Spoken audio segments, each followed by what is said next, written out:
So this is really interesting. Donald Trump tweeted about the Confederate flag in the context of NASCAR, and it became a really big topic at yesterday's press briefing with Donald Trump's press secretary, Kayleigh McEnany. So just to refresh you a little bit on these press briefings, they start very late.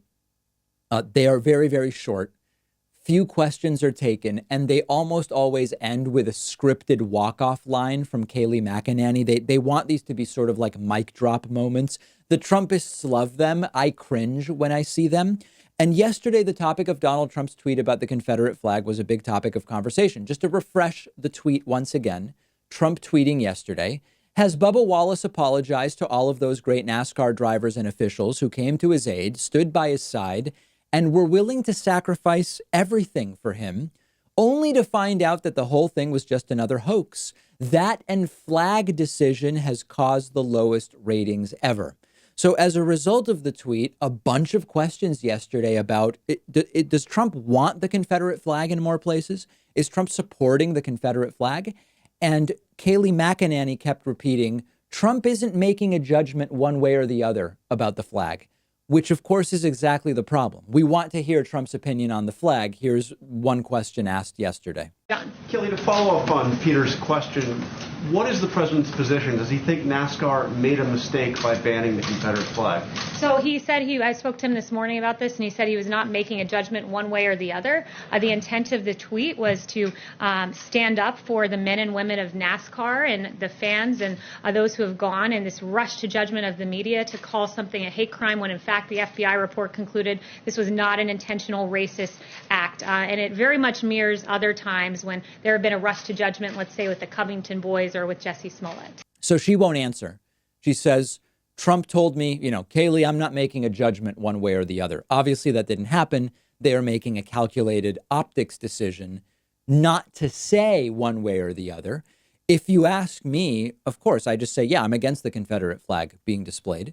Jonathan Karl from ABC News tries a second time to get an answer about the flag because Kayleigh continues to try to obfuscate and talk about other things. Didn't go much better.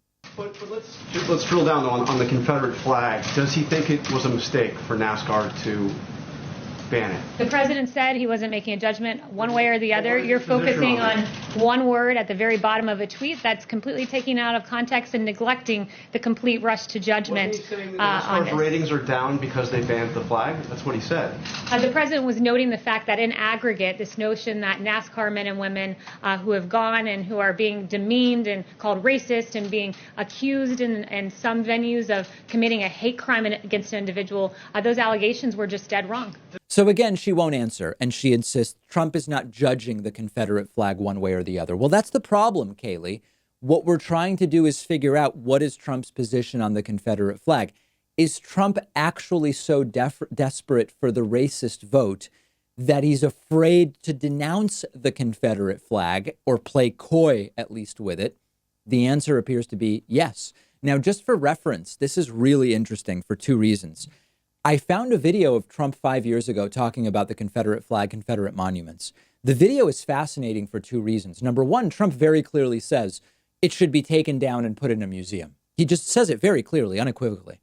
The other thing that's interesting is Trump sounds far more articulate and coherent. Take a look at the video. You're the lone Republican presidential candidate who has yet to weigh in on whether or not you think the Confederate flag should be flying above the State House in South Carolina. Do you think it needs to go?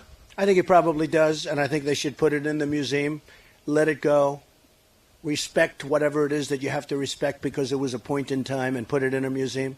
But I would take it down, yes. So that is not a Donald Trump who still exists. Number one, that Donald Trump doesn't exist, and that Trump is no longer willing to say it should just be put away in a museum. It doesn't have a place out in public, the Confederate flag. Trump is also not nearly as lucid and coherent as he was 5 years ago.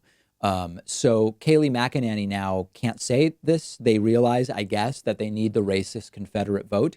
But more importantly, I want to mention this culture war component. Here's for me the really important takeaway from this. The right loves to accuse the left of fighting a culture war. It's Trump who has lost on every substantive policy issue and now has been relegated to making the issues of the last 2 weeks statues and monuments, Confederate ones, Confederate flags, sports team names, NASCAR and claiming that he's fighting radical anarchist Marxists who, of course, don't exist. That's the hill apparently they're choosing to not necessarily die on, but to plant a flag on, to use the metaphor. And that is the culture war, right? I mean, we on the left are talking about coronavirus, science, medical policy, public health, the economy, tax plans, the failures of our healthcare system, foreign policy. They are the ones making it about this. Now, I know you can say, well, but there are people on the left who are trying to take down the monuments. Okay, that is not the big issue on the left. It has been almost exclusively the issue of Trump for the last 10 days. Maybe this is an oversimplification, but intangible issues are easier to claim victory on. You can't claim that you replaced Obamacare like you promised, because you didn't. You can't claim victory on the virus, even though they've sort of been trying to, because people see the numbers. With stuff like defending our monuments and our culture, I guess you can try to claim victory. I don't know if it'll work. One of our sponsors today is Hydrant, and they are giving my audience 25% off your first order. This has been a game changer for me. This is a refreshing electrolyte powder that you mix directly into your water to rehydrate your body, because it is packed with the 4 essential electrolytes that your body needs the most. That's sodium, potassium, magnesium, and zinc. And because of how Hydrant is formulated, it's an efficient way of getting yourself rehydrated, and it tastes awesome. There's a variety of flavors. I have blood orange, which I love. You can also get grapefruit and lime. A lot of us don't even realize when we're dehydrated a lot of the time, and it's become a really great part of my daily routine. If I'm underhydrated, I'm affected physically, I'm affected mentally, and I think you never fully understand this until you use Hydrant for the first time. I get a great boost of energy when I'm properly hydrated, if I've been dehydrated. They also have a version with caffeine, which I love, if and when that's what I'm looking for. Everyone in my audience gets 25% off your first order when you go to drinkhydrant.com/Pakman, or just enter the code Pakman at checkout. I've put the link right underneath this video.